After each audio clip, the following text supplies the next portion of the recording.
A long time ago, in a galaxy far, far away.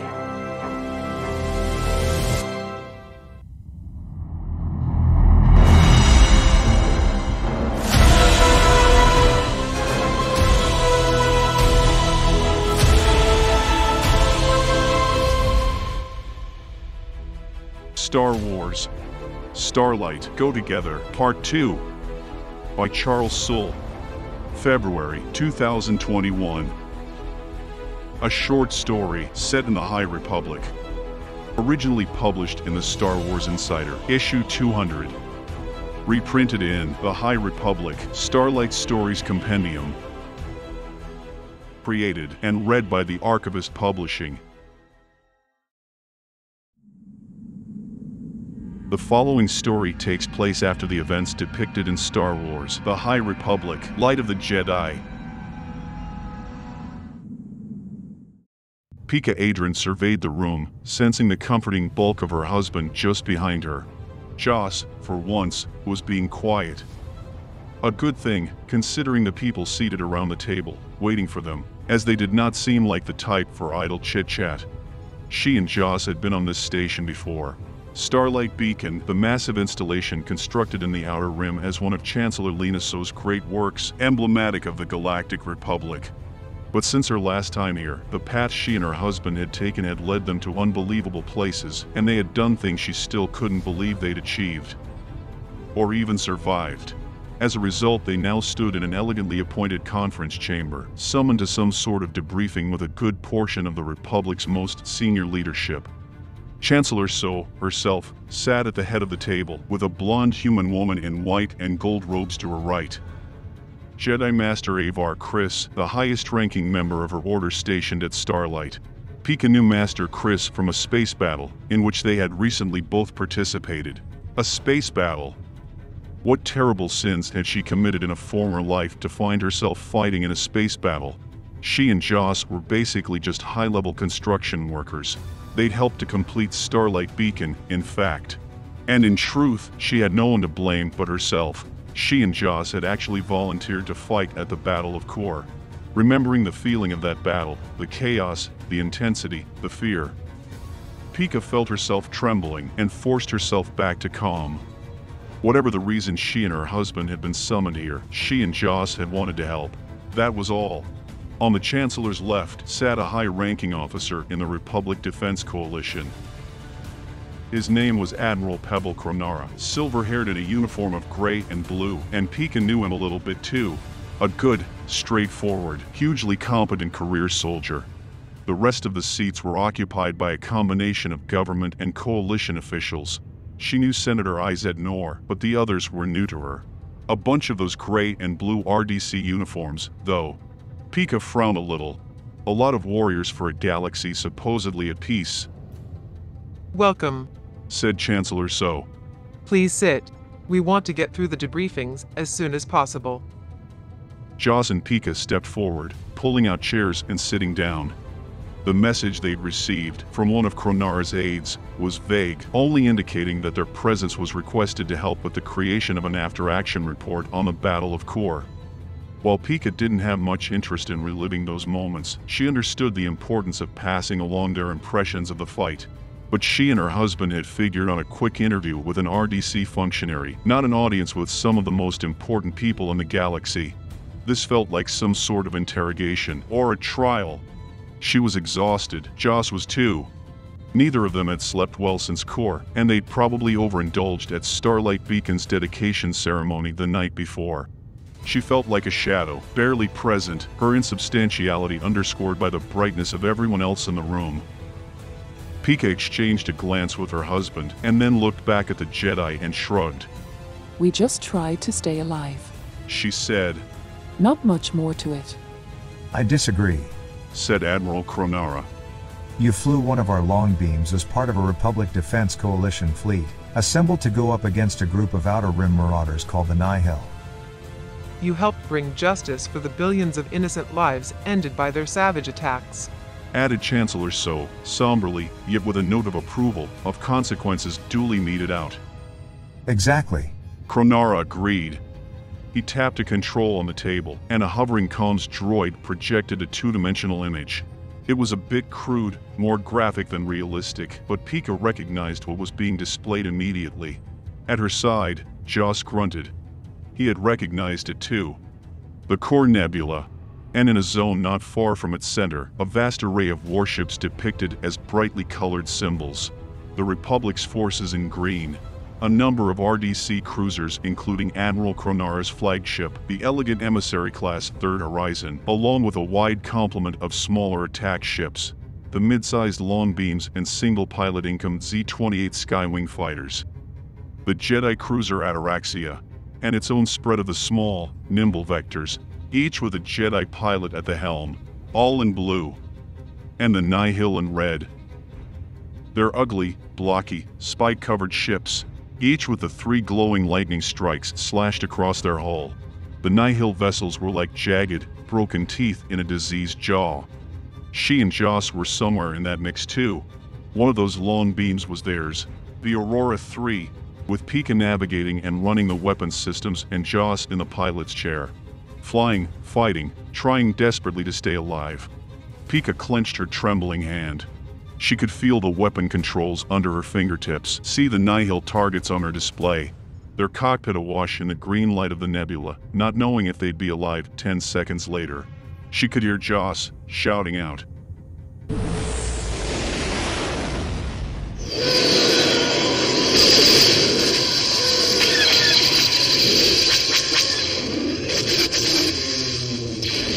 By the light, what are they doing? Joss cried out. Looking out from the Longbeam's cockpit, he could see one of the Nihil ships, a big, bulky thing.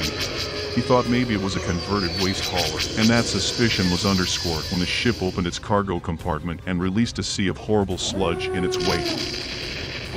Another Longbeam and 2 Skywings were on the Nihil's tail, all moving at such speed that they had no opportunity to dodge. They flew straight into the cloud of awful, gray-brown filth, which was ignited by their engines. 3 Republic ships vanished into balls of flame. What a horrible, disgusting, dishonorable way to go. And it wasn't the worst tactic the Nihil were using out here either. The Nihil fought like beasts, like cornered animals, trying anything they could to destroy, to kill. They used laser cannons, missiles, and torpedoes, but that was just the beginning. Some of their ships were venting radioactive gas from their reactors, poisoning pilots unlucky enough to fly through it. Others, heavily armored, were actively and deliberately trying to ram into Republic ships. Joss caught panic reports from other pilots across the fleet. None of them were cowards. Far from it.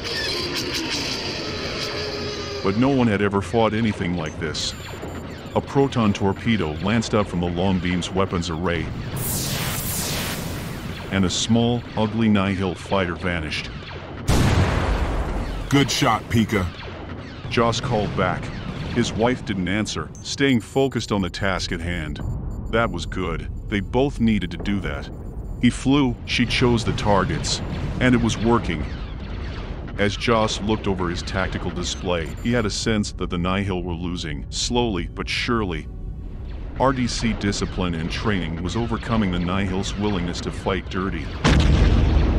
Something happened.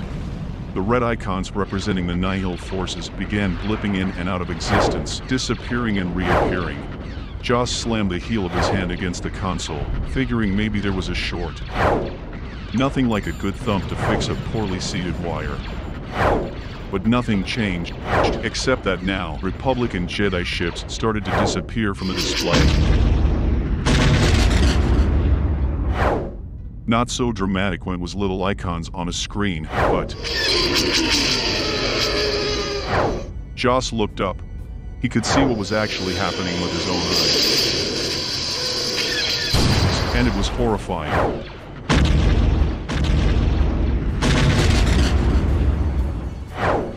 Unbelievable. The Nihil ships making what seemed to be micro-jumps through hyperspace.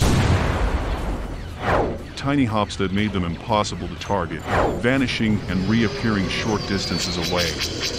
And all around them, explosions blossoming against the blackness of space. as good people died trying to do the right thing.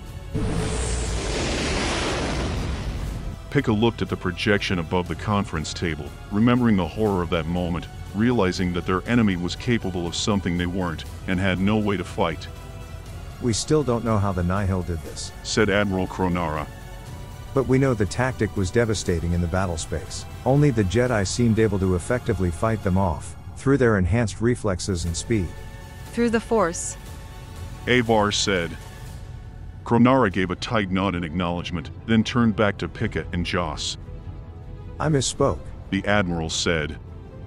The Jedi were not the only pilots who seemed able to counteract the Nihil micro-jumps. He pointed, all the way down the table, right at them. You did it too. Your long beam was able to react and maneuver with precision and speed beyond that of the rest of our fleet. Where others died, you too survived. We need to know how you did it. Pika swallowed. She glanced at her husband. Would you believe we're just that good? Joss said.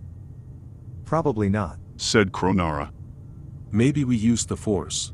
Joss said. In a way, all living things use the Force. Avar said. But no. You didn't. Chancellor So spoke, the first words she'd said since welcoming them in. Joss, Pika. We need to know what you did. Was it luck, or something we can replicate?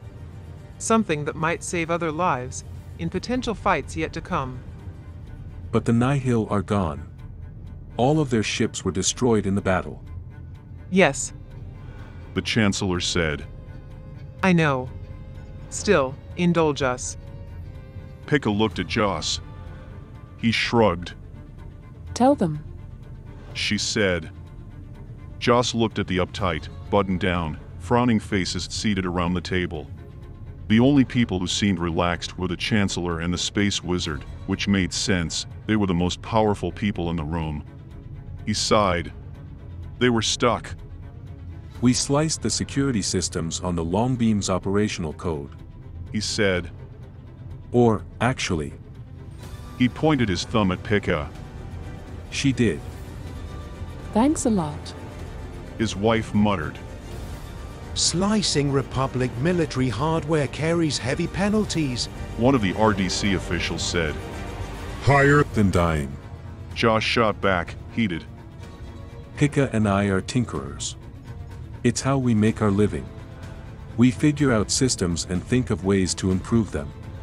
Whether it's a space station or a starship, we both like to know how stuff works. We weren't going to take one of your long beams into a battle unless we knew what it could do. He looked at Pika, nodded for her to continue. So, yeah. I sliced the ops code. That's all. I didn't change anything. Well, Joss said. Pika shot him a glare, then took a deep breath. She looked up at the battle display, remembering.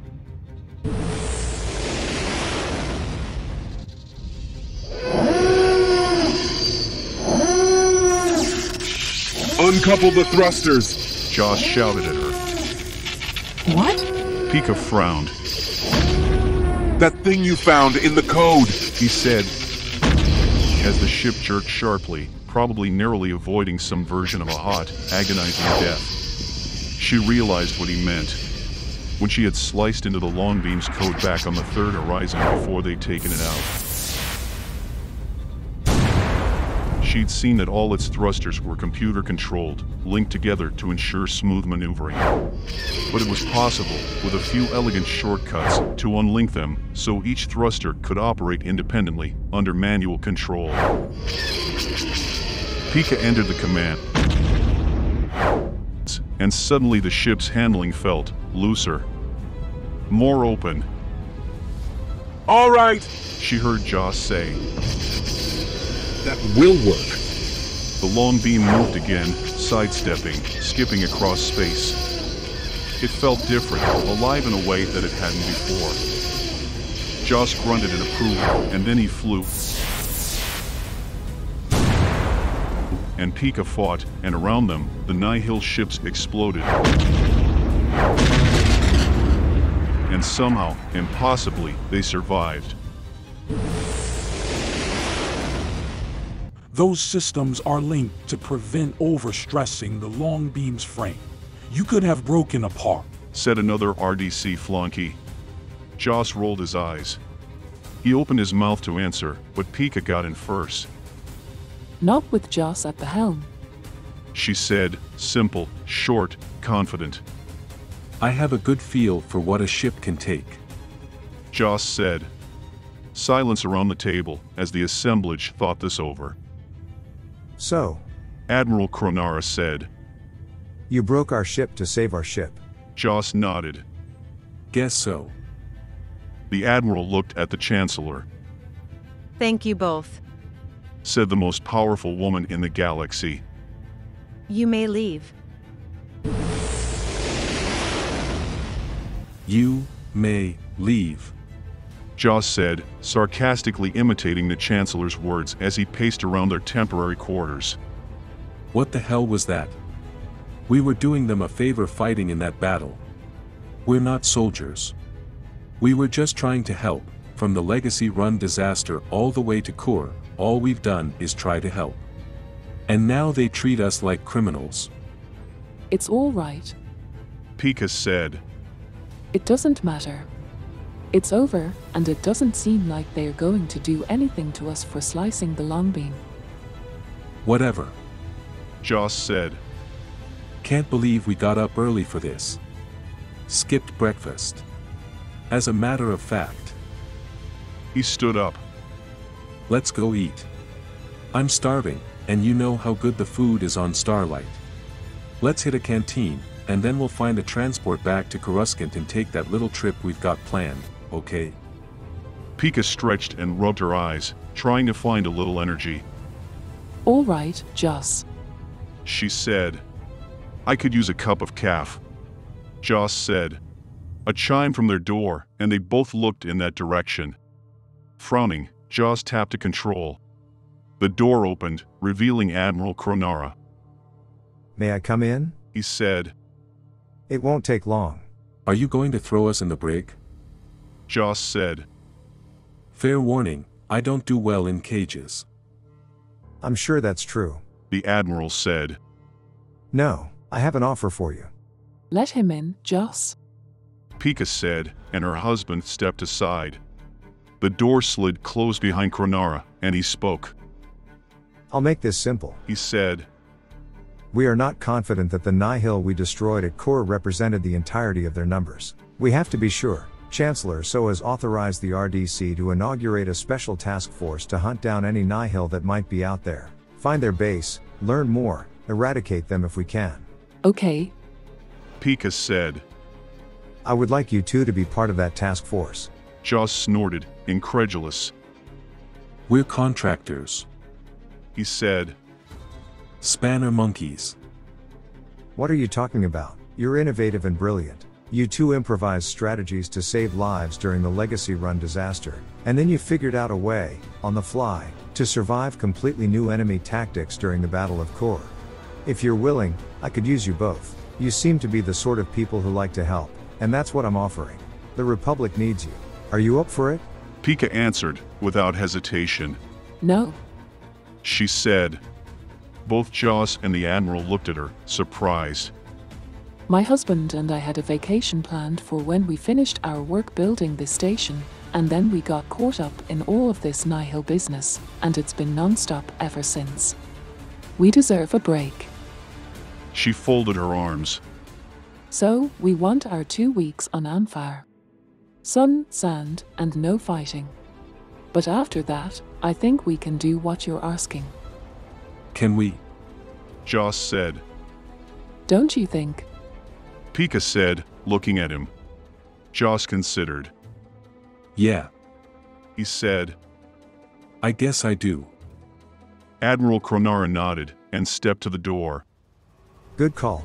And thank you. I will see you in 2 weeks. He said. There's so much to do. The door closed behind the Admiral, and Joss turned to Pika. What do you think that means? He said, seeming a little taken aback. What did you sign us up for? She stepped up to him, reached her arms around him. Her hands barely met in the small of his back. I don't know, Joss. Pika said, looking up at him. But wherever we go, She smiled. we will go together.